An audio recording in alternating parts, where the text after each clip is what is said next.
Deus, Ele é bom, não é?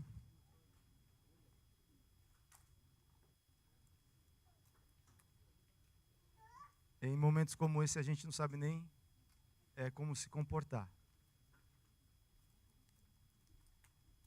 Eu sei que Deus, Ele quer fazer algo. Deus, Ele sempre está fazendo coisas novas conosco, sempre. Porque Deus, Ele é um Deus criativo.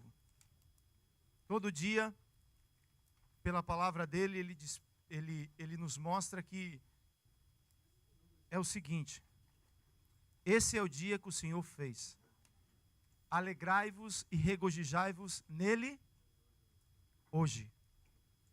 Amanhã será uma nova porção daquilo que Deus vai fazer nas nossas vidas. Assim é a caminhada com o Senhor.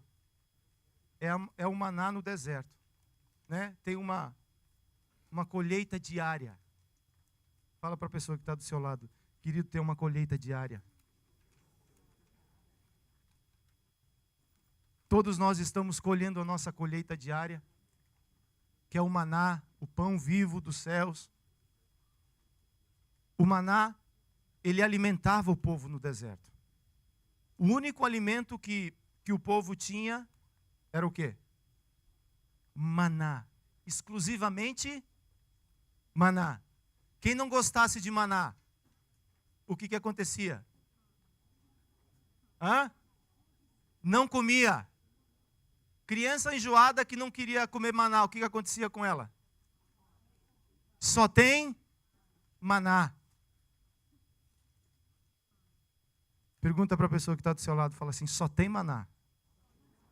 Dá para você, não?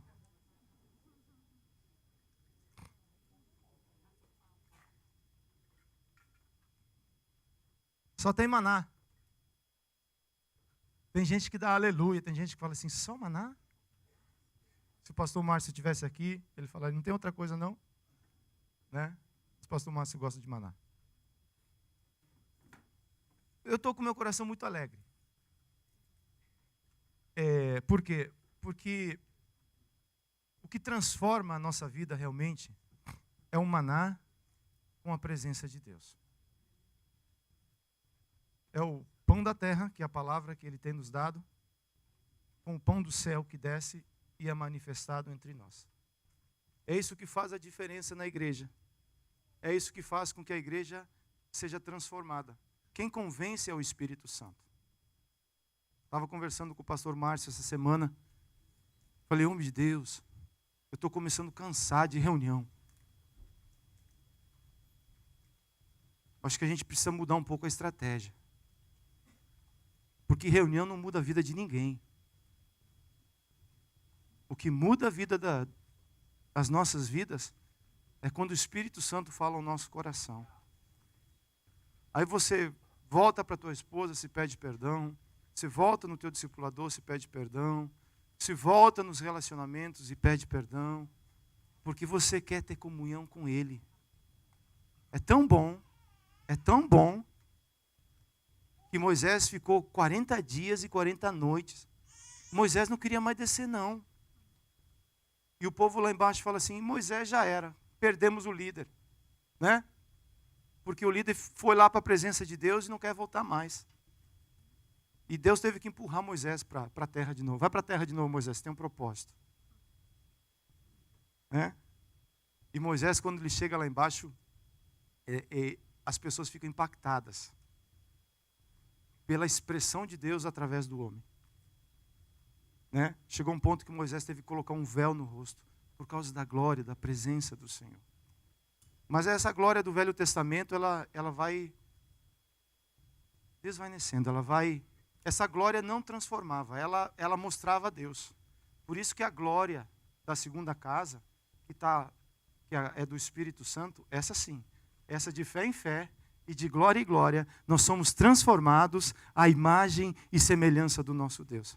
Por isso que a manifestação de Deus ela é muito importante. Por quê? Porque onde há a manifestação de Deus, há transformação. Onde há a presença de Deus, há coisas novas acontecendo. Isso você precisa cultivar na tua vida, eu preciso cultivar na minha vida. Onde isso tudo começa? Lá na tua casa. lá no teu quarto. Quando tem presença de Deus na tua casa, lá no teu quarto, as coisas dentro de casa começam a mudar. E o primeiro é você. A sua atitude é uma atitude diferente. Eu escutei uma frase essa semana que é o seguinte: o ambiente que você quer viver é você quem determina. Você determina o ambiente que você quer viver. A gente acha que as circunstâncias, as pessoas elas podem determinar o ambiente que nós vamos viver. Não é verdade. É você que determina qual o ambiente que você vai viver. E isso é uma prática, é uma praticidade de vida. Aí você começa a fazer as coisas pensando nos outros. Você deixa de ser egoísta, porque se eu vou determinar o ambiente que eu vou viver, eu quero que as outras pessoas sejam o quê? Felizes. Aí eu começo a fazer coisas para minha esposa. Estava no trabalho a semana e o pessoal estava limpando o quintal da casa, quintalzinho mais ou menos. Aí eles estavam recolhendo, mas tinha muito coco. Era tanto coco que os caras estavam quase enchendo um dumpster, de tanto coco que tinha na casa. E eu sei que a minha esposa gosta desse negócio. Aí enchi meu carro de coco. Né? Se eu que determino o ambiente que eu vou viver, aí já peguei 2, botei na geladeira, furei e coloquei 2 canudinhos. E ela tinha vindo para cá, para a igreja, que ela tinha um horário aqui. Aí eu mandei uma foto para ela, assim. Falei, amor, então, essa água de coco está te esperando. Aí você recebe aquele emoji, né? De coraçãozinho, cheio de coraçãozinho. Plantou na terra boa, a colheita é boa também. Fui pegar o Caleb na escola, foi na quarta ou na quinta-feira que choveu bastante. Ele tem um horário, 4h07, 4h08, ele está no bate-canal, no bate-ponto, todos os dias lá. Né? Então, atrasou, tratamento, é situação. A Nilka não pôde chegar e eu estava lá na Iwanguei, chovendo com força. E a Nilka falou, não vai dar tempo para mim. Eu falei, tá bom, eu vou pegar ele. Mas só que já estava no horário de pegar ele. Eu precisava mais uns 15 minutos para chegar até a escola. Aí eu liguei para ele e falei, filho, papai vai demorar 15 minutos. Ele falou, 15 minutos, papai? Eu estou aqui debaixo de chuva, esperando você. Eu falei, criatura, vai para um lugar onde não está chovendo. Ele falou, não, mas eu te espero aqui todo dia. Eu falei, eu sei, filho, mas está chovendo. Vai para um lugar onde você não vai se molhar. Aí cheguei lá, ele estava igual um pintinho molhado. Me olhou assim, com aquele olhar de cachorrinho que caiu da mudança. Eu que determino o lugar que eu vou viver. Aí eu falei, filho, tira a camisa, o papai tem um agasalho aqui. Ele olhou para mim, tira o tênis, fica de pé descalço. E o papai vai te levar para comer um lanche. Onde é que você quer? Ele ficou olhando assim. Ele falou, qualquer coisa, pai. Não, qualquer coisa não. Dá um nome, aquilo que você quer. Eu que determino o ambiente que eu vou viver. A gente saiu com um casal na sexta-feira para ir ao cinema. Levar os nossos filhos fazer um date. Né? Quando a Nilka vai com o Caleb para o cinema, eles vão ver filme, eu vou dormir. Pago caro para dormir. Aí estava eu e meu companheiro de guerra lá no terceiro andar do cinema. Eu falei, Divaldinho, essa cadeira é boa para dormir, viu? Eu já vou te avisando, daqui uns 10 minutos você vai perder o companheiro. Mas pensa num ambiente agradável. Gostoso. Sempre dá aquele gostinho de quero mais, sabe? Sou eu que determino o ambiente que eu vou viver. Poxa vida, vai para o cinema para dormir? Poxa vida, paga caro para dormir? Você já viu essa história, não? Sou eu quem vou determinar o ambiente que eu vou viver. Amém? Quero falar um pouco sobre o que aconteceu ontem à noite. Nós tivemos aqui o pastor Silmar Coelho, homem de Deus, né? Ele teve um tempo com a gente aí atrás, que ele prega, fazem 50 anos que ele prega. 50 anos pregando. Sabe quando você se sente uma formiguinha? Né? E ele perguntou, e vocês? Eu falei, não tive nem coragem de responder. Na realidade, eu acho que eu ainda nem comecei. Né? Aí a gente teve um evento ontem à tarde, onde começaram a brincar com esse negócio de errar o nome dele. E ficavam com essa conversa praticamente a tarde toda. Vai errar o nome, vai errar o nome. Falei, gente do céu, que conversa é essa? Aí quando fui apresentar o homem, o que aconteceu?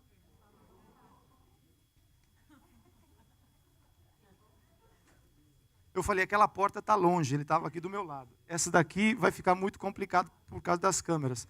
Eu falei, homem de Deus, como é que conserta isso? Ele falou, deixa comigo, dá o microfone para mim. Aí ele consertou o negócio. Então, mas foi muito bom poder receber ele. Eu creio que nós somos ministrados pela palavra do Senhor. É uma pessoa que tem uma experiência muito grande, alguém que viveu muito. Normalmente, quando estou diante de uma pessoa que viveu muito, você vai me ouvir falar pouco. Eu vou falar pouco. Porque essa pessoa já viveu muito, tem muito para ensinar. E a gente tem muito para aprender. Né? Então, ele falou meia hora, mas a gente aprendeu tantas coisas. Né? Então, eu queria falar hoje um pouco sobre semeando visão espiritual, colhendo proteção. 2 Reis 6,16 fala assim, ele respondeu, não temas, porque mais são os que estão conosco dos que estão com eles. Leia, por favor, esse versículo.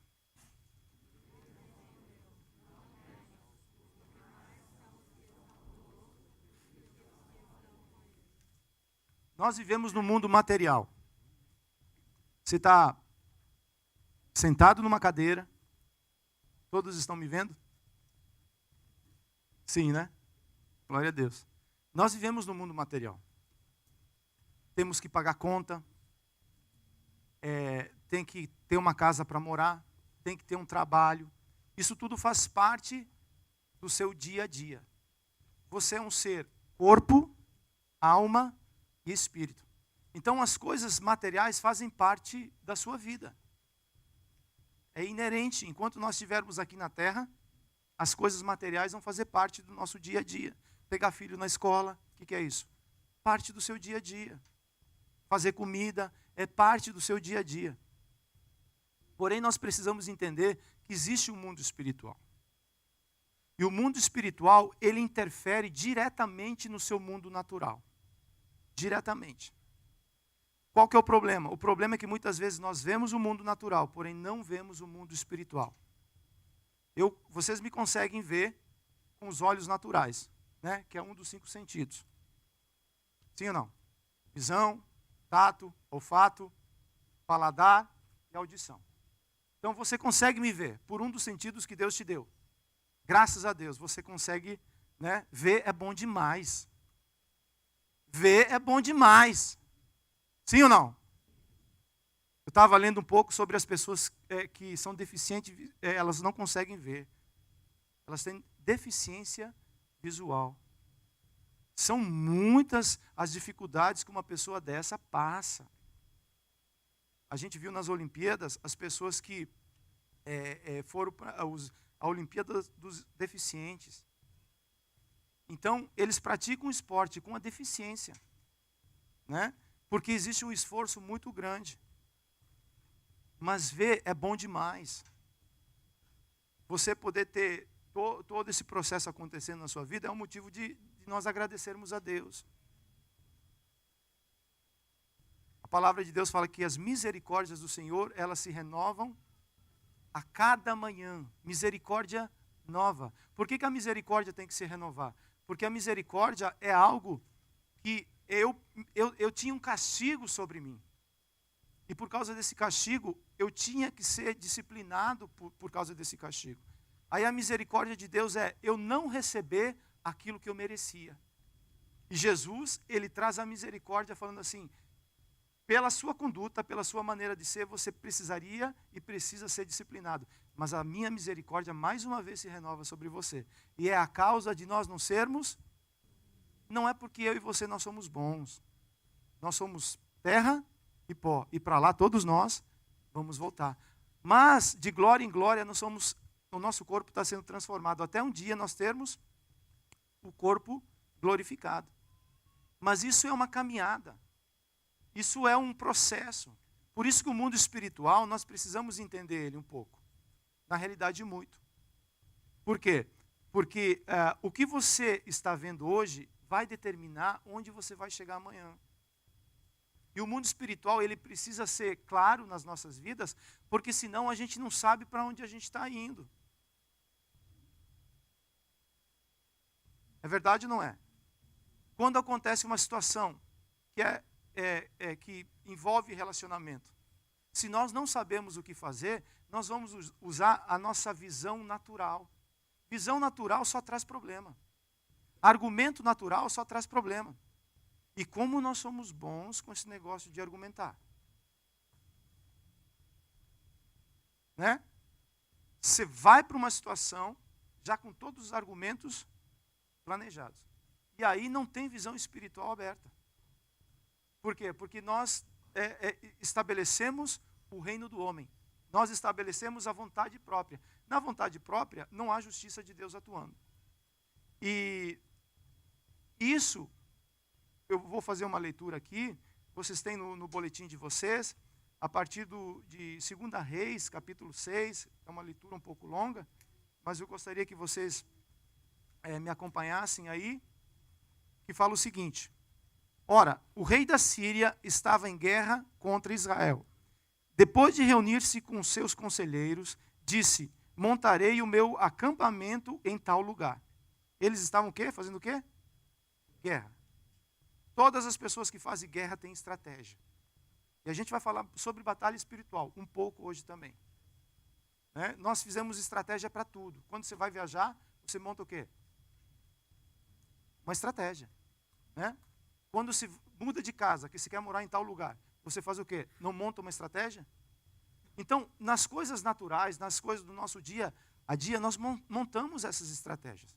Quando você sai de manhã cedo da tua casa para trabalhar, você não monta uma estratégia de como você vai atuar no teu dia? Não é diferente nas coisas espirituais. Aqui está falando que o rei da Síria estava querendo atacar quem? Israel. E por causa disso ele estava montando uma estratégia. Verso 9. Mas o homem de Deus mandava uma mensagem ao rei de Israel: evite passar por tal lugar, pois os arameus ou os sírios estão descendo para lá. Assim o rei de Israel investigava o lugar indicado pelo homem de Deus. Repetidas vezes, Eliseu alertou o rei que tomava as devidas precauções. 11.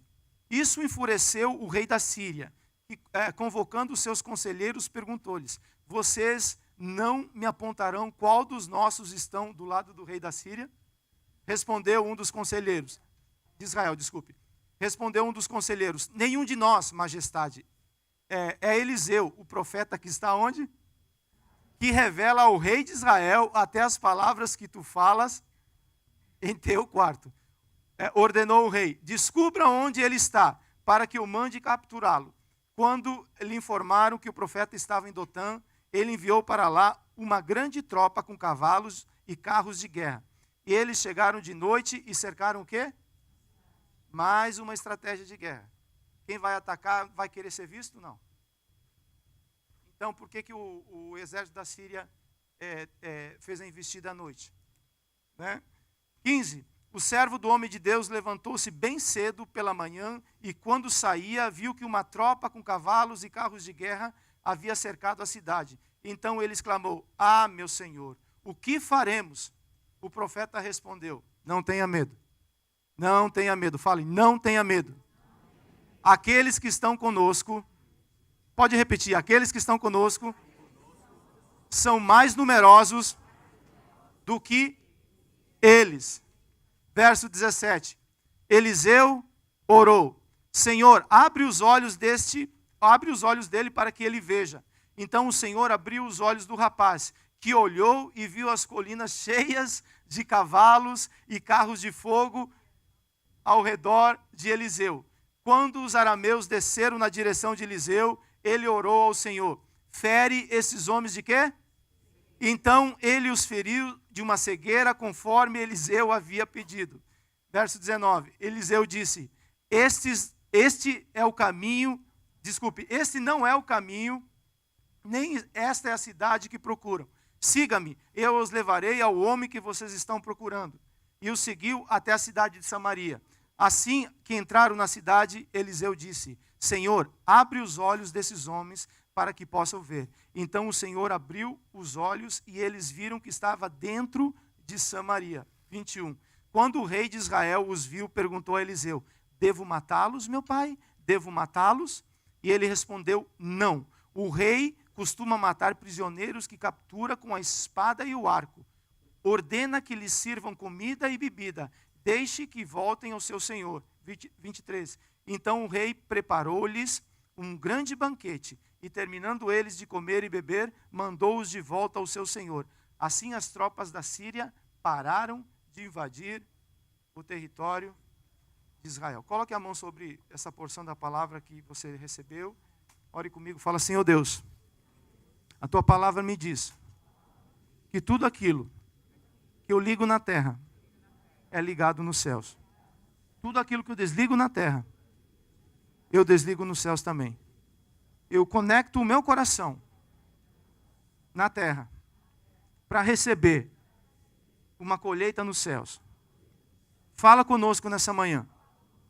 Abre os nossos olhos espirituais para que nós possamos ver aquilo que com os nossos olhos naturais não conseguimos. Em nome de Jesus. Amém? Primeiro ponto. Recebendo visão espiritual, entendendo os poderes espirituais não percebidos. Escreva aí, por favor.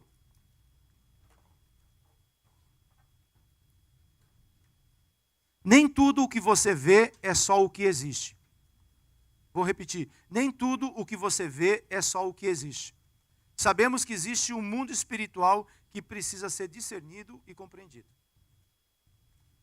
Na desobediência, 1/3 dos anjos com Lúcifer, o que aconteceu com eles? Eles caíram. Nós sabemos que 2/3 são os anjos de Deus. São ministradores de Deus. Ministradores de quem?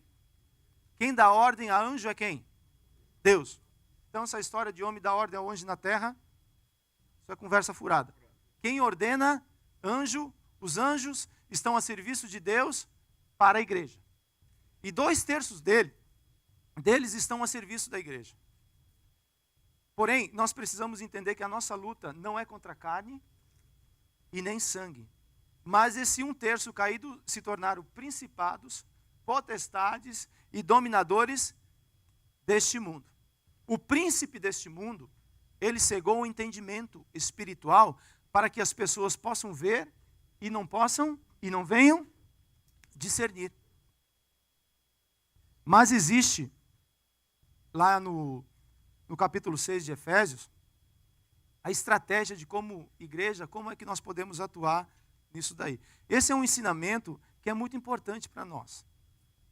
Como a nossa vida ela é relacionamentos, relacionamento com Deus e relacionamento com o homem.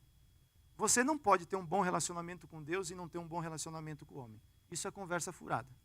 O meu relacionamento com Deus é bom e com o homem eu não consigo me relacionar. Isso não funciona assim. O propósito de Deus é que você se relacione bem com o homem e bem com quem? E com o homem também. O diabo, sabendo desse processo, o que ele faz? Ele interfere nos relacionamentos. Porque se ele interferir no relacionamento meu com a pastora Lu ou com o Juliano, o que acontece? Ele vai minando a unidade da igreja. Ele vai quebrando a unidade da igreja. E nós precisamos entender que a unidade é onde Deus atua, é onde Deus age. Uma casa dividida, ela não pode prosperar. Não pode. É princípio. Por isso que nós precisamos alinhar o nosso coração na palavra. A palavra, ela tem poder absoluto sobre as nossas vidas. Quando a palavra diz, quando a palavra é citada, ela é a palavra de Deus. Ela não dá margem para nós discutirmos. Ah, mas o meu conceito, o teu conceito não vale diante da palavra. cai por terra todo sofisma e toda fortaleza diante da palavra do Senhor. Porque ela é absoluta. Mas só que nós ficamos argumentando com a palavra em função daquilo que muitas vezes nós entendemos ou não entendemos. Por não entender, nós ficamos argumentando, trazendo princípios humanos para tentar resolver situações que se resolvem espiritualmente falando. Por isso que nós precisamos andar junto, porque tem horas que eu tenho pontos cegos, que eu não consigo ver o que está acontecendo em minha volta. Alguém precisa falar para mim, sim, presta atenção, é uma batalha que está acontecendo aqui com você. Você cegou o teu entendimento nessa área. Eu estou aqui para te alertar, né? O que acontecia com o rei aqui. O inimigo queria atacar Israel. Quem é o Israel de Deus? Quem é a Jerusalém de Deus? Não somos nós? Essa estratégia continua sendo a mesma. O rei da Síria, ele quer nos atacar. Porém, precisam ter os Eliseus da vida, que têm os olhos espirituais abertos, que lá no quarto dele, ele recebe a revelação e fala assim, fala para o rei de Israel não ir para aquele lugar, porque o rei da Síria vai atacar naquela situação. Como que isso acontece? Quando nós temos nossos olhos espirituais abertos. Muitas vezes nós ficamos gastando tempo nos relacionamentos esposa e marido. Você é isso, você é aquilo, você é aquele outro. E fica nesse... Enquanto a gente ficar nesse ringue, o diabo até joga a luva para você, né? E fala assim, ringue número 1, pode começar, você começa. E ele fala para você, agora você não fala mais. No ringue número 2, quem fala? A esposa, pode falar, eu tô aqui. É exatamente dessa forma que acontece. Aí fica se dilacerando nesse campo, né? E ele falando assim, eu não tenho pressa para terminar essa batalha. Vocês ficam à vontade. E tem gente que fala até que quando deu um boizinho para entrar, né? Para sair, fala, não.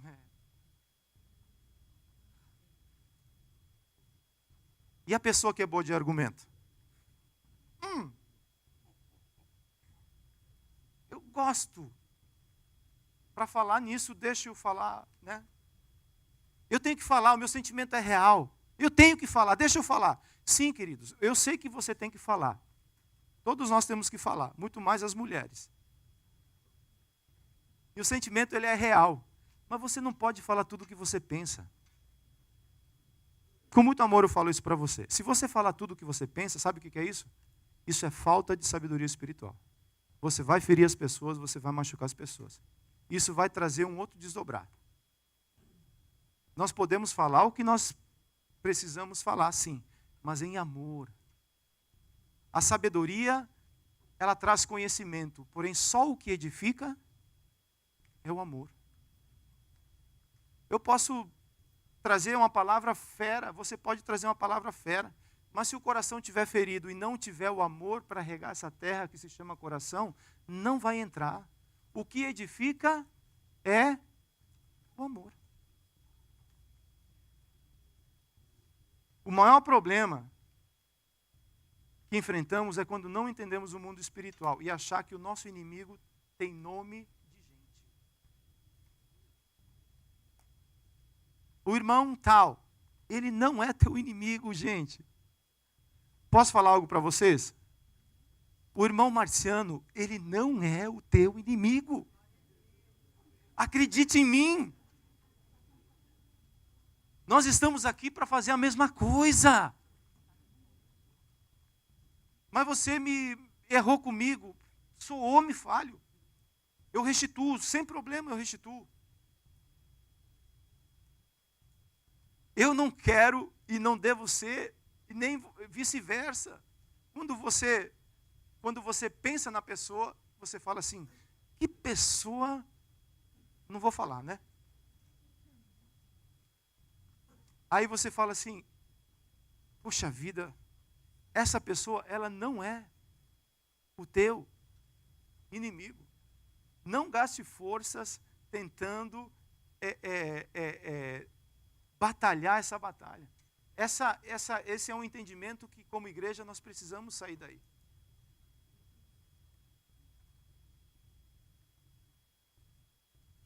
E é uma batalha na mente. O diabo, ele conhecendo as estratégias, O que ele fez com Eva lá no Éden? Ele trabalhou muito tempo a mente. Está vendo que árvore boa?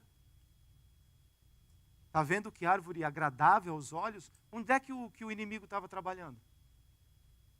Na mente. Uma vez que isso desce ao coração, isso se torna problema. Porque essa semente desceu no coração. É uma questão de tempo, ela vai ter uma colheita. E se a gente não arrancar isso daí, isso gera amargura, ressentimentos.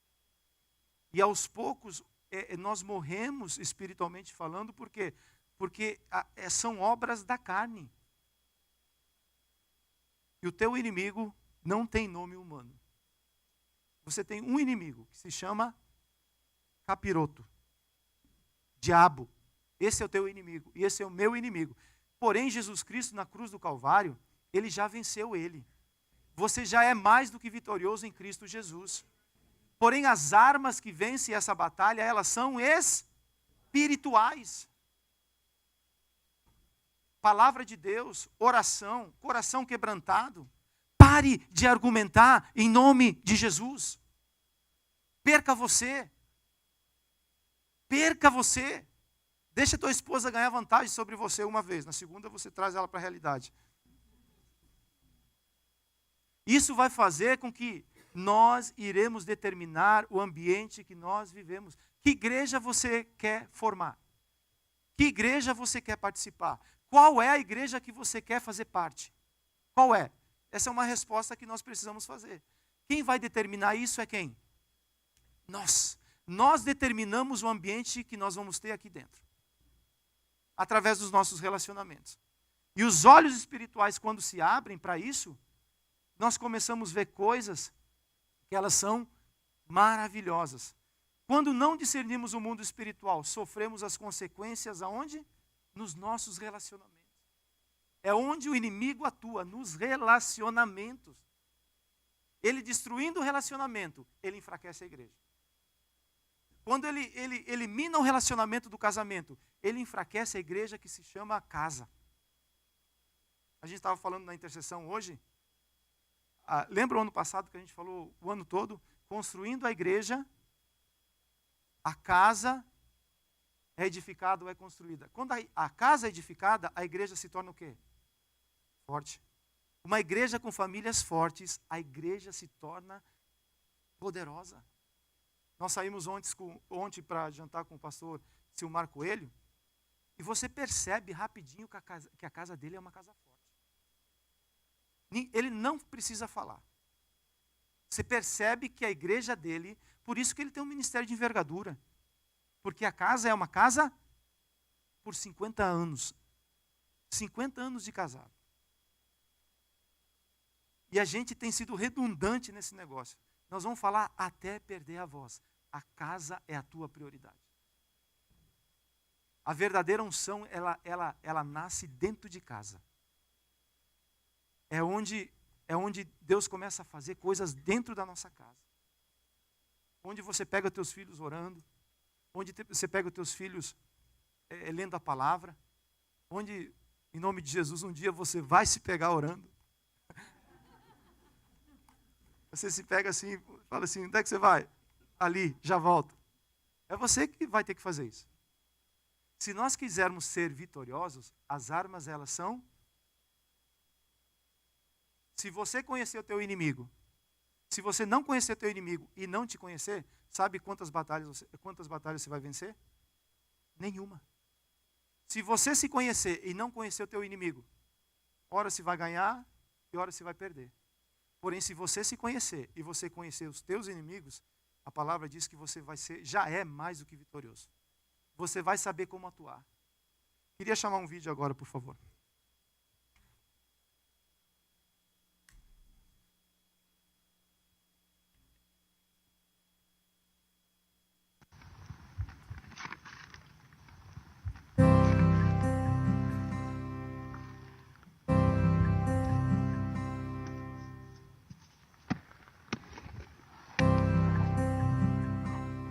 Existiam dois homens, dois reis, e eles resolveram viver em paz.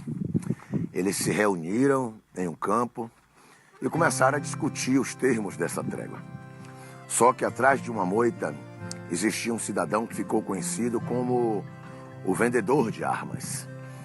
O vendedor de armas atirou em um dos reis e quando um dos reis caiu, os exércitos se enfrentaram e a guerra começou novamente. Às vezes na nossa vida é assim.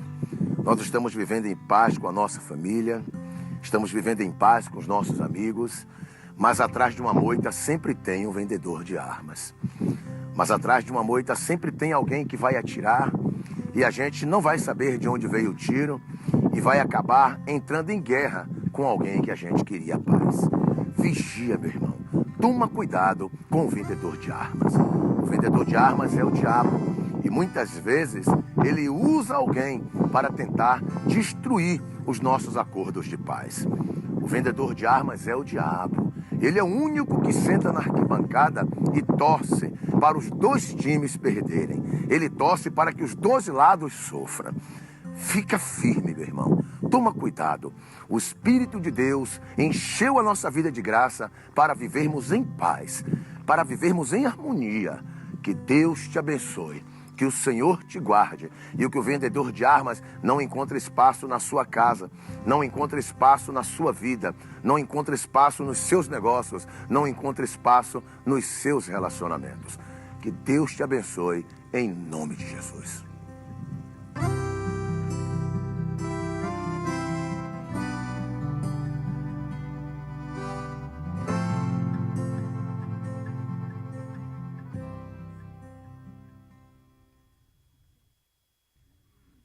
O vendedor de arma, ele quer nos afastar da vida. Para que ele, que é a própria morte, venha reinar em nós. Uma vez que ele consegue minar os relacionamentos, que ele consegue minar as situações que acontecem em nossa volta, ele cada vez mais ele enfraquece os relacionamentos. E cada vez mais ele coloca dúvida em tudo e todos. Eu não sei você, mas quando eu estou fragilizado por alguma coisa, eu consigo ser mais crítico do que quando eu estou bem. Eu consigo ser crítico com minha esposa, eu consigo ser crítico com o cara, né? Vira aquele negócio. Por quê? Porque eu estou fragilizado. Então, nós precisamos nos levantar como igreja para tratar esse negócio. Para ser pacificadores. Para nós cuidarmos um da vida do outro, em amor. Não é ver quem vai vencer a batalha. Não é ver quem tem o melhor argumento. Isso quem faz é o vendedor de arma. Nós estamos aqui para nos edificar. Para estabelecer os nossos relacionamentos sobre a rocha. Quem está sobre a rocha, não foge. Trata aquilo que tem que ser tratado, entendendo que existe um mundo espiritual querendo criar confusão. 2 Reis 6,12 fala assim, respondeu um dos conselheiros, nenhum de nós, majestade, é Eliseu, o profeta que está em Israel, que revela ao rei de Israel até as palavras que tu falas em teu quarto. Falei, oh meu Deus, levanta esses homens. Cadê os Eliseus dessa geração? Cadê os caras que o inimigo ele arma a cilada lá no inferno que ele está? E Deus fala com o homem de Deus, falando assim, ó, tá para acontecer isso. Isso é proteção para nós. Mas isso só vem através de um bom relacionamento, de uma caminhada com o Senhor. Dons espirituais são armas espirituais. Certas batalhas só vencem com armas espirituais. E a Bíblia nos alerta. Tem coisa que é só com jejum, oração. Tem coisas que é somente através da humildade e do quebrantamento. Tem coisas que é somente através do perdão. Essas são as armas espirituais. O que te trouxe até aqui? Qual tem sido as armas que eu e você temos usado para chegarmos até aqui? Eu sei que a gente oscila. Ora a gente usa armas espirituais e ora nós usamos armas carnais. As armas carnais, elas só promovem discórdia. Onde você vê discórdia e você vê irmãos com problemas, quais são as armas? A cegueira aí. Porque quando o exército da Síria chega até Eliseu, Eliseu faz o quê? Faz uma oração. Qual é a arma que Eliseu usa para poder pegar o exército da Síria e levar até Samaria? Você vai ver, nesse trecho que eu li, várias vezes Eliseu falando assim, e orou Eliseu. E Eliseu disse, Senhor, abre os olhos dele. Eliseu falando, fecha os olhos dele. O tempo todo as armas, elas são o quê? Sementes na terra que se chama espiritual. A colheita é um resultado. Armas naturais jamais funcionarão ou serão reconhecidas pelo mundo espiritual. Quando nós usamos uma arma carnal, o mundo espiritual não reconhece. E é uma semente plantada na carne, e ela vai ter o resultado dela. 2 Coríntios 10, 13 fala assim, porque embora andando na carne, não militamos aonde? Você está vivo? Você está aí firme e forte? Você está andando aonde? Deus te deu 2 pernas para você caminhar? Sim? Então você tem um corpo. Enquanto você está aqui na terra, essa tua é o processo que você vai usar. Deus vai usar você andando através desses princípios. Mas olha o 4. Porque as armas da nossa milícia, elas não são o quê? E sim poderosas para destruir o quê, o irmão? Para destruir fortalezas, anulando sofismas e toda altivez que se levanta contra o conhecimento de Deus, e levando cativo todo pensamento à obediência. Basta uma fortaleza. O que é uma fortaleza? Algo que às vezes aconteceu e aquilo ali entrou no coração da pessoa. Se ela não for tratado, se isso não for tratado, isso se torna o quê? Uma fortaleza. E a Bíblia diz que um irmão que está ferido, ele se torna uma fortaleza. Você não consegue chegar nesse lugar. Tem que fazer o quê? Destruir a fortaleza? Não. A fortaleza, você tem que entender, a fortaleza é outra história. Porque muitas vezes a gente acha que a fortaleza é o irmão. E a gente fica se dilacerando nesse processo. Não é. Tem que destruir aquilo que enclausurou a pessoa naquele lugar. E como que isso acontece? As armas da nossa milícia, elas não são carnais. Como igreja, nós queremos ser espirituais, mas nós usamos a carne demais. E nós queremos ter um resultado espiritual. E usamos até a palavra. Aplicamos até a palavra. Com atitude na carne. Não há amor, não há edificação. Não há esses princípios para querer levantar. A gente quer prove the point. Você já viu isso? Não? I'm gonna prove my point. Os nossos filhos têm muito isso. Tem ou não tem? Let me prove my point. E a gente quer prove the point o tempo todo. E ninguém quer falar assim, eu vou deixar você prove your point. Mas está errado. O prove the point não vai levar ninguém nem nada a lugar algum. É necessário voltar para a palavra e falar assim, vamos ver o que a palavra de Deus fala a respeito disso? Sofismas, argumentos.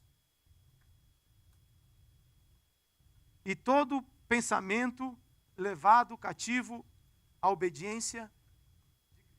As armas espirituais são sementes que, quando usadas corretamente, produzirão a colheita de levar os nossos pensamentos cativos a Cristo.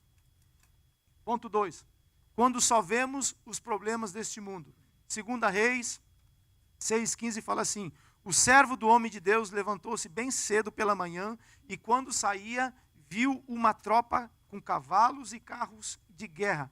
Havia cercado a cidade. Então ele exclamou, meu Senhor, o que faremos? Quando eu vejo os problemas, somente os problemas desse mundo, essa frase, ela fica em loop na nossa vida. A gente fala assim, e agora, o que é que eu vou fazer? O que é que eu vou fazer com esse menino? Né? O que é que eu vou fazer com esse marido? Oh, meu Deus, o que é que eu vou fazer com essa esposa? Está olhando só para quê? Só para o problema. A esposa tem situações, mas tem muita qualidade. As qualidades são maiores do que os tratamentos. E vice-versa. Tem horas que você tem que falar assim, levanta os olhos para o monte. Né? Levanta os olhos para o monte e fala, minha esposa é de lá que me virá o socorro. Quando o marido ele capota, ele fica todo torto, todo troncho dentro de casa. Você levanta, fala assim, levanto meus olhos para o monte, e levanta esse homem também, Deus, em nome de Jesus. Porque eu sei que é de lá que me vem o socorro, porque nessa situação não dá para esperar muita coisa. Porque os olhos naturais só veem problemas da terra. Vivemos dias difíceis, complicados.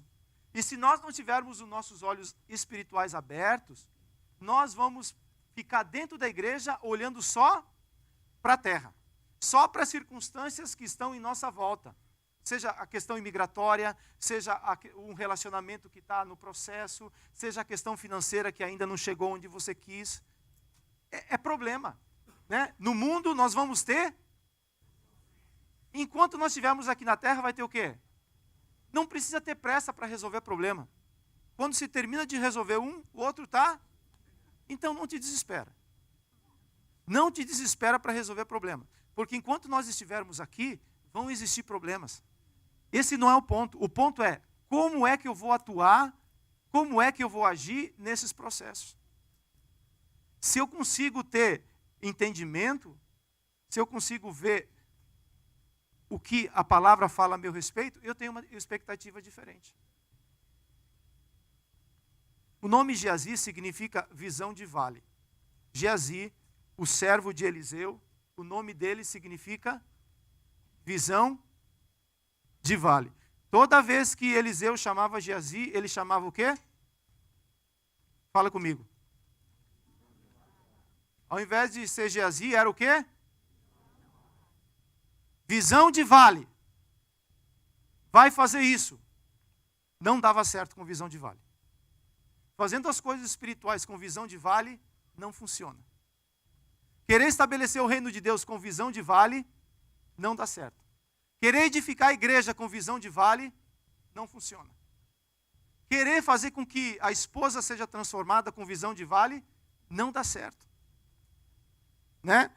E aqui está falando que o Salmo 121, verso 1, fala assim, levanto os meus olhos para os montes e pergunto, de onde me vem? O salmista estava passando por lutas? Sim.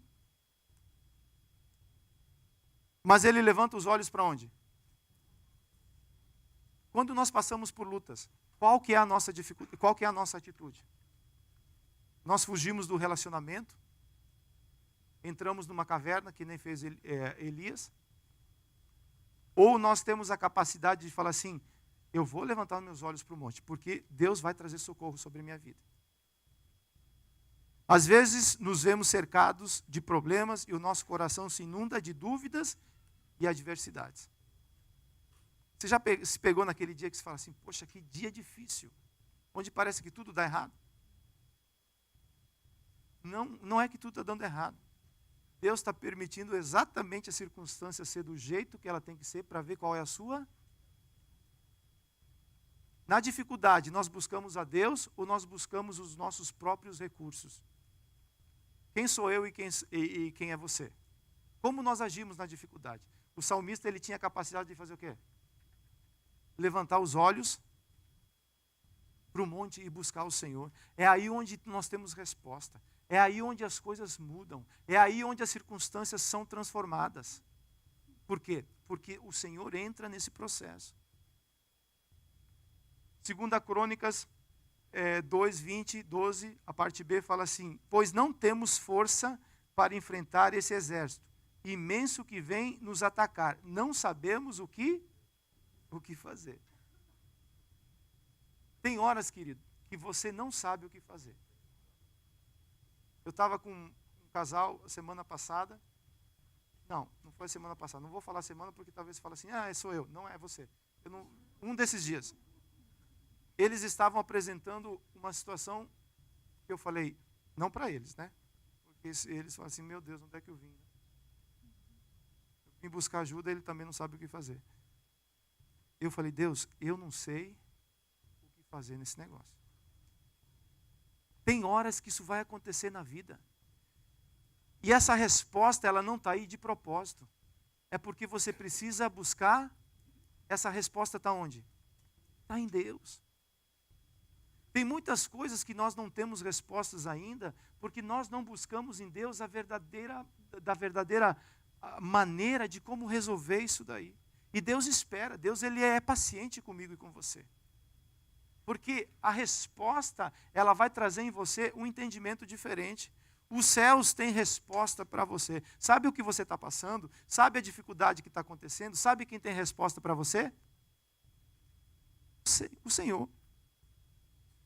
Jeremias 33, 3 fala assim, você não tem esse versículo, fala assim, clame a mim, e eu responderei e direi a você coisas grandes, insondáveis, que você não conhece. Por quê? Porque a resposta está no processo de buscar o Senhor. Nós, muitas vezes, como igreja, nós nos tornamos um pouco querendo as coisas acontecer num processo mais rápido. Né? Eu busco algo hoje, eu já quero uma resposta amanhã. Com Deus não funciona, nem sempre funciona assim.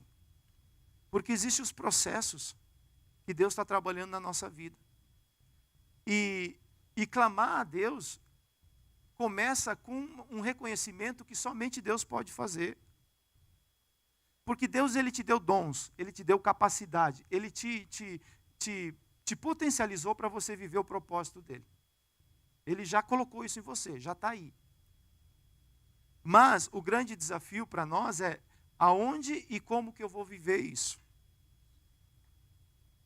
E a Bíblia diz assim, clama a mim, eu vou te mostrar como você deve fazer esse processo aí. Clame a mim. Clame a mim na sua dificuldade, clame a mim na sua adversidade, clame a mim que eu vou te mostrar e vou responder coisas grandes que você ainda não conhece. Tem muitas coisas que Deus ainda vai revelar para mim e para você. Mas para isso acontecer, os nossos olhos precisam o quê? Serem abertos. Amém? Ponto 3. A oração que abre a visão espiritual. Deixa eu perguntar algo para você. Você tem interesse em ter os olhos espirituais abertos ou você acha que essa palavra assim, ela é um pouco... não lhe interessa muito? Você tem? Fala amém. Fala, Deus, eu quero receber visão espiritual. Quando Jesus encontra Paulo no caminho de Damasco, quem era Paulo? Saulo. Exatamente. Pois ele se torna Paulo. Quando os olhos se abrem, ele se tornou quem? Paulo. Mas ele era um perseguidor da igreja. O entendimento que ele tinha era um entendimento que aquilo que ele estava fazendo estava correto. E só que Jesus, ele se apresenta no caminho de Damasco e fala assim, irmão Saulo, por que você me persegue? Quem que Saulo estava perseguindo? A igreja. Ele prendia, ele colocava as pessoas na cadeia, né? E a partir daquele momento ele fica... Acontece no mundo natural aquilo que Paulo já era no mundo espiritual. Paulo, ele era cego. Aí fala assim, poxa, não se ofenda comigo, é a Bíblia que diz isso. Porque muitas vezes nós achamos que nós temos os nossos olhos espirituais abertos. E nós perseguimos, nós causamos divisões, nós colocamos pessoas em prisões e nós causamos danos nas pessoas. Isso aí é visão espiritual aberta? Não, isso é cegueira espiritual. Isso é carne. A visão espiritual que acontece na vida de Paulo, quando ele recebe visão espiritual, automaticamente ele deixa de fazer essas coisas.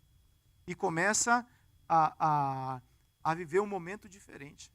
Aí Deus chega para Ananias, né, e fala assim: Ananias, vá lá na rua direita e você vai orar por Saulo. Né? E Ananias fala assim: quem?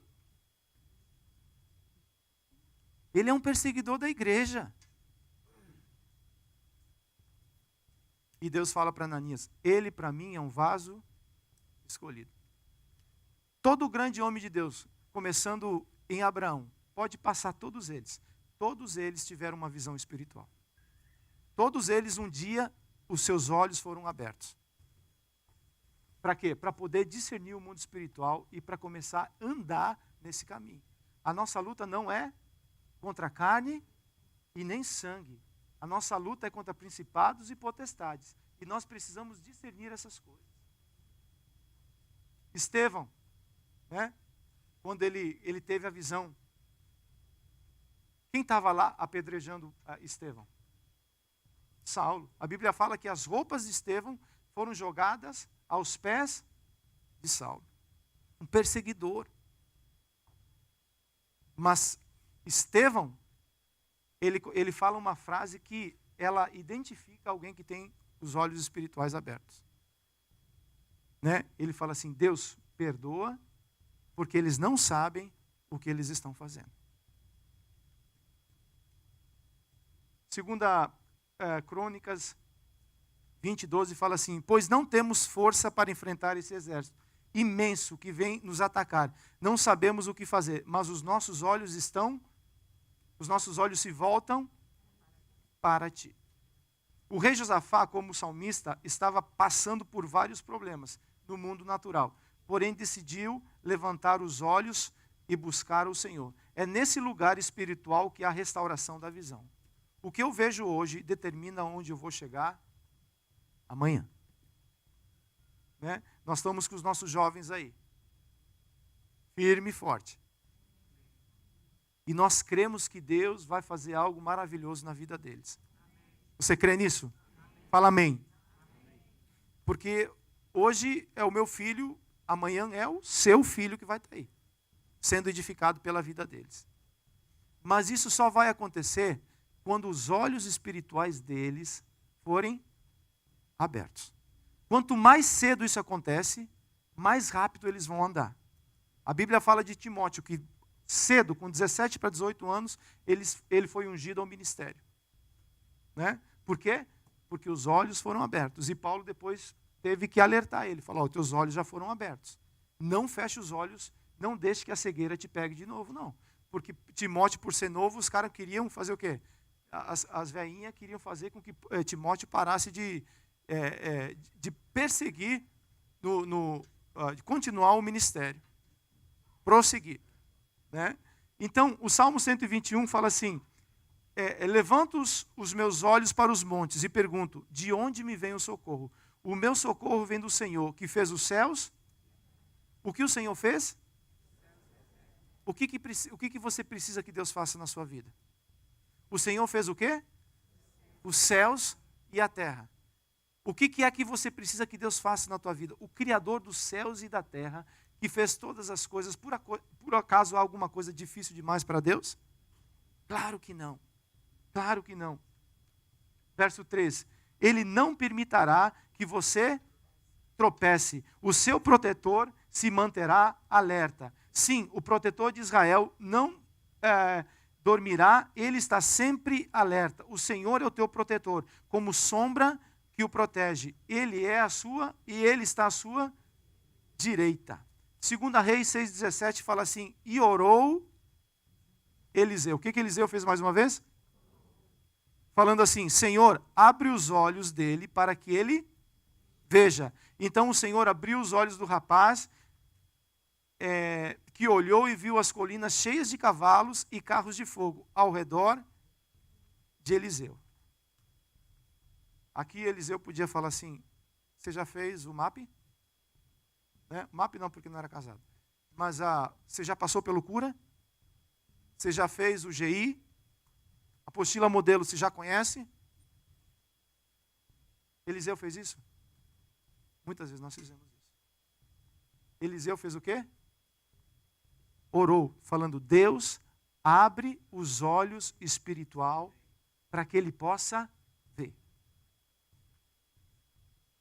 Colossenses 3:1. Portanto, já que vocês ressuscitaram em onde? Com Cristo. Procurem as coisas que são do alto, onde Cristo está assentado à direita de Deus. Mantenha o pensamento nas coisas do alto e não nas coisas que são.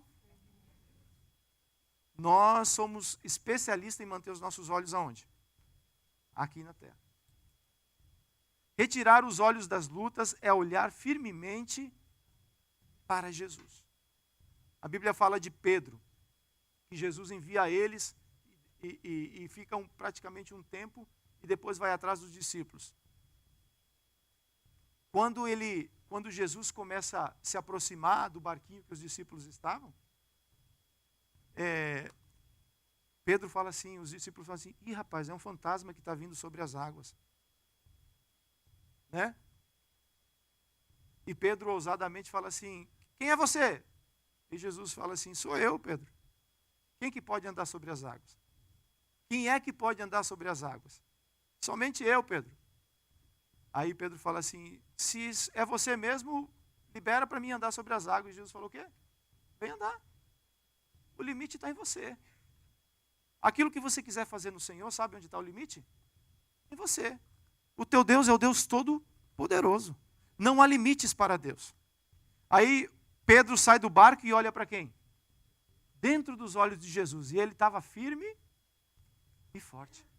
Mas daqui a pouco estava chovendo, tinha uma tempestade. E Pedro tira os olhos de Jesus e começa a olhar para onde? Para a circunstância. E Pedro começou a afundar. Mas só que Jesus fez o que com ele? Pegou ele e levantou. Ele falou assim: por que você duvidou, Pedro? Por que você tirou os olhos de mim? Luta é uma questão de foco. Você tem isso aí, né? Quando você olha para Jesus, as lutas fazem o quê? Quando você olha para as lutas, quem que some? Jesus. Hebreus 12:2 fala assim: olhando firmemente para o autor e consumador da nossa fé, que é quem? Jesus Cristo de Nazaré. 4. As armas humanas, elas cegam. Escreva aí, por favor. Cegam.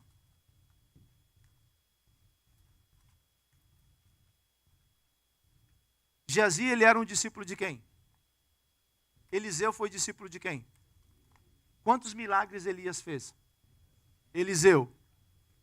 Automaticamente, Geazi era para fazer pelo menos 21. O Edivaldo está sendo generoso.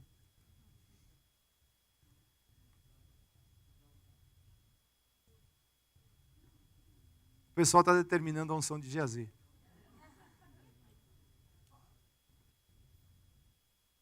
O que Eliseu deixou para andar com Elias? Simplesmente tudo. Largou tudo para trás. Ele queimou todas as pontes do quê? Do passado. Todas. Queimou os bois e fez um churrasco. Para o churrasco tinha muita gente. Depois, na caminhada, abandonaram Eliseu. E agora, andar com Elias era a vida de Eliseu. Porque no Velho Testamento, o profeta, ele era uma representação de Deus na terra. Andar com o profeta era andar com quem? Com Deus. E Elias falou assim: fica aqui, que eu vou para o Jordão, para Jericó, para Betel. E Eliseu falou: se eu ficar aqui, eu vou voltar para onde? Se eu te abandonar, homem de Deus, para onde que eu vou? Nós estamos juntos agora, não te deixo. E tem mais, eu quero unção dobrada. Aquilo que tem sobre tua vida, eu quero sobre minha vida. Isso aconteceu na vida de Eliseu. Né? Mas só que Eliseu tinha um discípulo que era Geazi. Qual que era o nome de Geazi? Geazi. E a tradução do nome dele era o quê? Visão do vale. Eliseu andou com Elias olhando para onde? O tempo todo. Ele queria o quê? As coisas do alto. Geazi queria o quê? a gente vai ver aqui o que estava no coração de Geazi. Geazi se interessava pelas coisas da terra. Em certa situação, Eliseu entrega o bastão para curar a filha da sunamita. O bastão do profeta funcionou na mão de Geazi? Não funcionou. Só que a capa de Elias funcionou na mão de Eliseu. Quando ele bateu no Jordão, o Jordão se abriu. Por quê? Porque Eliseu queria as coisas do alto. Geazi, visão de vale, ele se acostuma com as coisas da terra. Tem coisa aqui na terra que é bom. A gente é contra a prosperidade? De maneira alguma.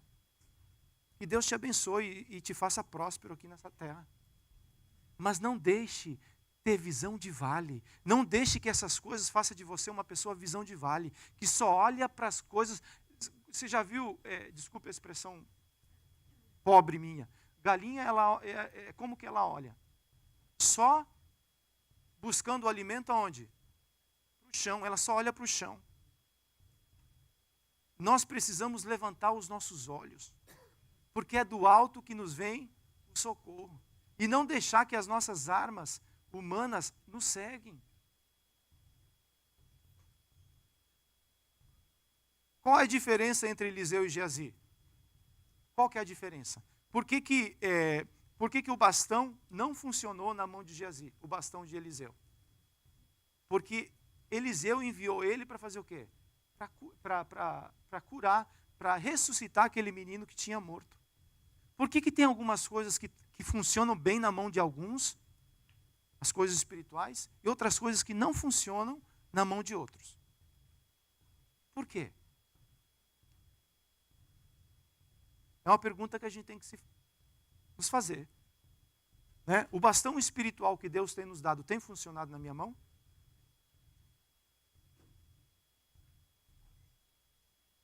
O nome de Elias significa meu Deus é Yahvé. O nome de Eliseu significa Deus é salvação. Olha o nome de Geazi, visão de vale. Realmente o bastão não vai funcionar com esses olhos. Tem que mudar os olhos. Amém?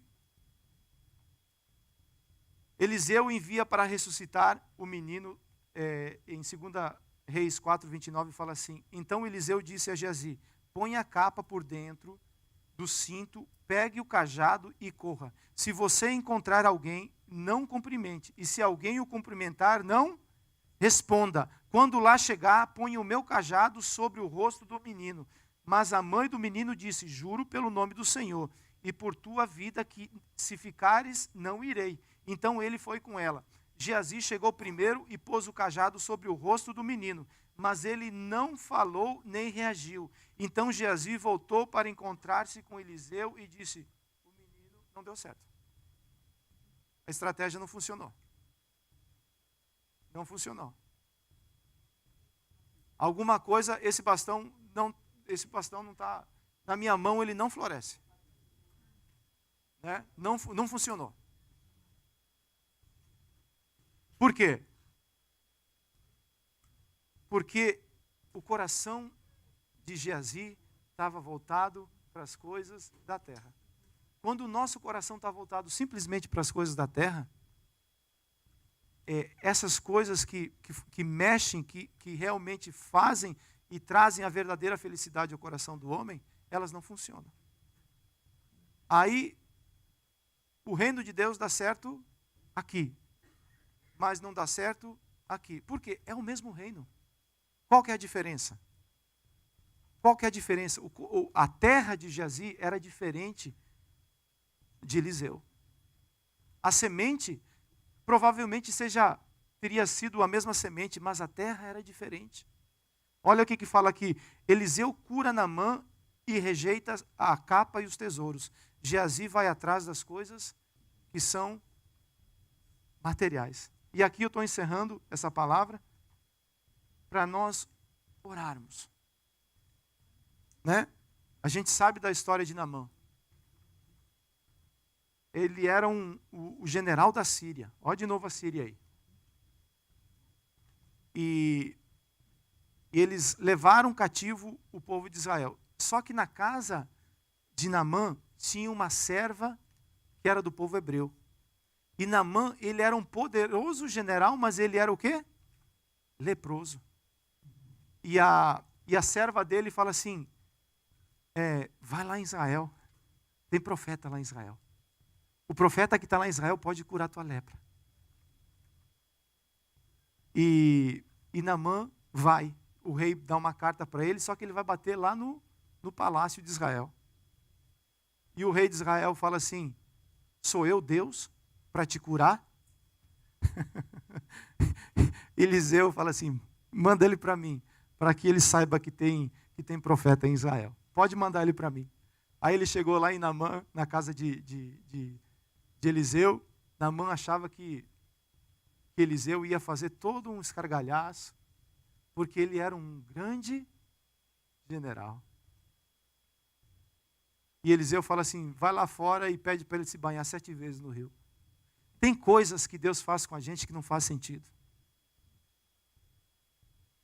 Tem coisas que só vão acontecer na nossa vida se nós tivermos humildade. Senão, Naamã estava voltando para casa já e falou assim, lá na minha cidade tem rio melhor. Vou me banhar nesses rios aqui de Samaria? Não vou não. Aí o servo dele, olha como escutar conselho é importante. O servo dele fala assim, mas o que ele pediu para você é fácil ou é difícil de fazer? Daí Naamã falou, não, é fácil de fazer. Então falou, meu servo, a gente está aqui mesmo. Já viajamos vários dias. Vá lá, mergulha 7 vezes no rio, vai que dá certo, né? E não é que deu certo? Aí Naamã, grato, volta para falar com Eliseu, querendo dar o benefício. Eliseu fala assim, as coisas de Deus não têm preço. As coisas de Deus não se pagam. As coisas de Deus não se compra com ouro nem prata. Isso é Deus que fez na tua vida. Segura essas coisas para você. O pastor Márcio falou isso no domingo passado também. Quando o rei queria dar para Daniel os benefícios. E Daniel falou assim, não, isso aí você pode dar para a galera aí. Eu não quero essas coisas não. Não quero me corromper com esses negócios não. E Naamã foi embora. Só que Geazi, escutando toda essa conversa, Geazi falou assim, rapaz, visão de vale. Eliseu tem visão de vale. O homem quer dar benefício. O homem tem ouro, tem prata. O cara tem muita grana. Né? Geazi faz o quê? Vai atrás. E fala assim, o meu senhor não quis, mas eu quero. Eu gosto dessas coisas. Eu gosto dessas coisas da terra. Dá para mim. Né? E Naamã rapidamente entregou. Geazi volta para casa e enterra, coloca escondidinho. E se aproxima de Eliseu. Quem é Eliseu? Eliseu é o homem que Deus fala com ele quando o rei pensa lá no quarto dele.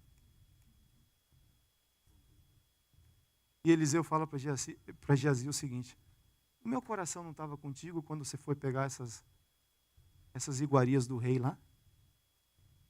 Agora a lepra que estava sobre Naamã vem sobre tua vida.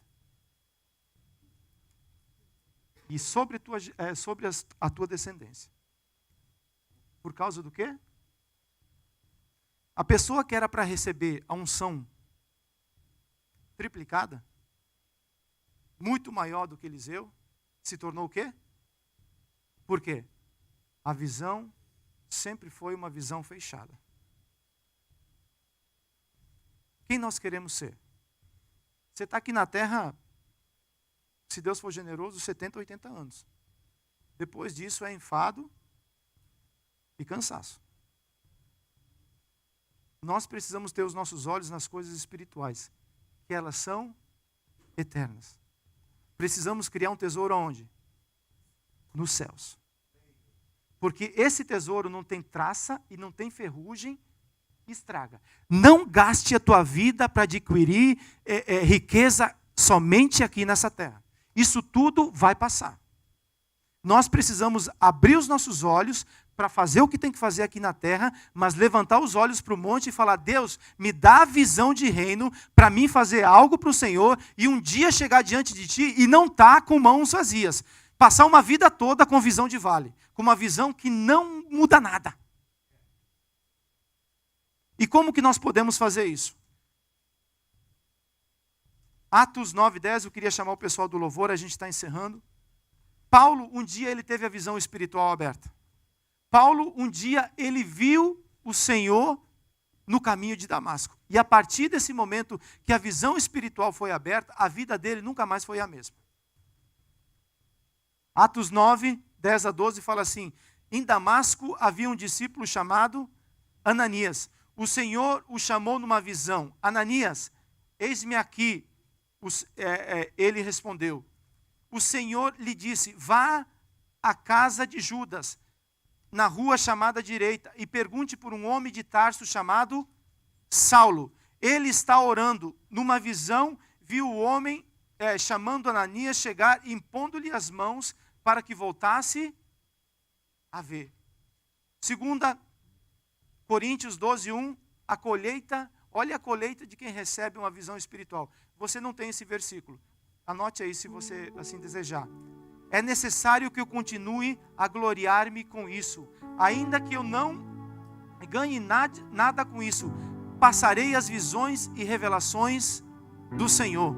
Conheço um homem em Cristo que há 14 anos foi arrebatado ao terceiro céu. Se foi no corpo ou fora, não sei. Deus o sabe. Foi arrebatado ao paraíso e ouviu coisas indizíveis, coisas que ao homem não é permitido falar. Quem que está relatando isso daqui? O apóstolo Paulo. Aquele que um dia teve os olhos espirituais abertos. E a partir daquele momento, ele começou a receber revelação de reino de Deus. Ele começou a receber entendimento de reino de Deus. Você quer ter entendimento de reino de Deus? Fala amém. Eu quero. Eu e você precisamos ter os olhos espirituais abertos. Caso contrário, nós seremos um Geazi. Nós andamos com o profeta. Nós vemos o profeta fazer milagre. Nós vemos as coisas acontecerem do nosso lado. Mas muitas vezes não acontece na minha vida. Por quê? Porque a visão está fechada.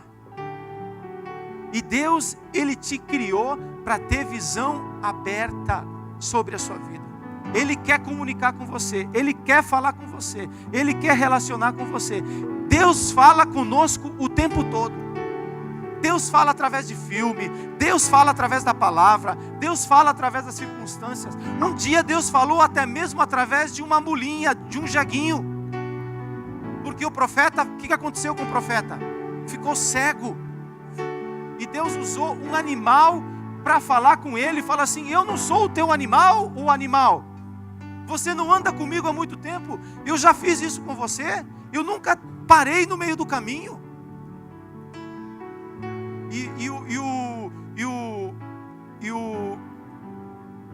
E o profeta fala assim: mas o que está acontecendo? Ele falou: você não está vendo o anjo do Senhor aí não? Como é que eu vou para cima do anjo do Senhor, rapaz? Por isso que eu estou travando aqui, para ver se você acorda. Deus, Ele quer fazer isso conosco. Deus, Ele quer abrir os nossos olhos. Desculpe pelo animal, isso foi espontâneo, não é nada pessoal não. Ok? Você é um servo do Deus Altíssimo. Você é um amado do Senhor. E Deus quer fazer isso conosco. Deus quer tornar a sua vida e fazer na sua vida algo maravilhoso. Porém, para isso acontecer, os nossos olhos precisam ser abertos. As escamas nos atrapalham de ver o Senhor atuar nas nossas vidas, elas precisam cair. E Deus envia quem aqui para orar por Paulo? Um discípulo chamado Ananias. Nós cremos na imposição de mãos. Nós cremos que há poder nesse negócio. Deus quer abrir os teus olhos espirituais. Eu quero fazer 2 orações. A primeira delas, eu gostaria de orar pelos nossos jovens, para que eles desde já sejam íntimos do Senhor, sejam jovens cheios do Espírito Santo de Deus, como aquela menina que estava lá na casa de Naamã, que tinha visão espiritual aberta e falou para Naamã: vai para Israel, lá tem profeta, lá tem cura e tem restauração. Na casa de Deus essas coisas acontecem, porque uma menina tinha os olhos espirituais aberto. A cura de Naamã aconteceu porque alguém conseguiu ver a cura dele. O que nós precisamos ver? Lembra, o que eu estou vendo hoje vai ser uma consequência, é onde Deus vai me levar amanhã. O que você está vendo na sua vida espiritual? O que você está vendo no seu ministério? Não estou vendo nada, não estou tendo nenhuma perspectiva. Nós precisamos abrir os nossos olhos espirituais para que nós venhamos sonhar os sonhos de Deus. Deus tem sonho a teu respeito. Deus quer fazer algo novo comigo e com você. Porém, os nossos olhos, eles precisam ser tocados pelo Senhor. Jesus pergunta: o que é que você quer que eu te faça hoje? Você quer ver? Então veja, em nome de Jesus. Gostaria de chamar os jovens que viessem para cá, aqueles que desejam ter olhos espirituais abertos. Nós vamos orar pela vida deles. Nós vamos ser ministrados por um louvor agora. Depois vamos orar pelos jovens. E em seguida eu queria orar pela igreja.